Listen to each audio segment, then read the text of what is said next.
گوجری زبان میں اپڈیٹ سنیے۔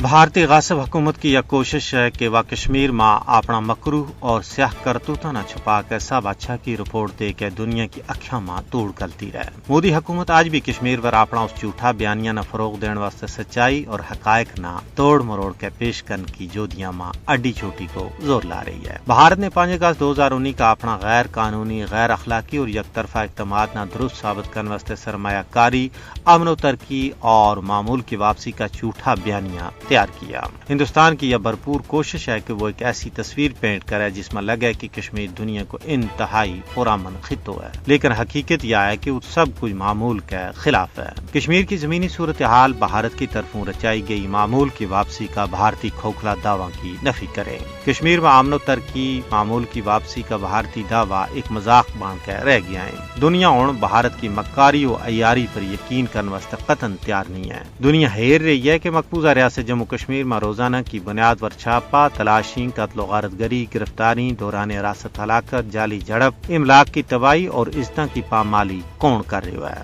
کیا ایسی صورتحال میں کشمیر نہ ایک پرامن خطہ قرار دیتو جا سکے؟ کیا اہل بصیرت ایسا خطہ نہ پرامن خطہ مانن واسطے تیار ہو جائے گا؟ سیاسی بصیرت رکھنے والا لوگوں کو کہنا ہے کہ بھارت ہوں زیادہ چیراں تک کشمیریاں اور نہ ہی عالمی دنیا نہ بے وقوف بنا سکے گا۔ اگر بھارت اپنا دعویٰ میں سچو ہے تو پھر اس نے اقوام متحدہ کا مبصرین اور عالمی انسانی حقوق کا کارکنانہ کشمیر کو دورہ کرنے کی اجازت دینی چاہیے۔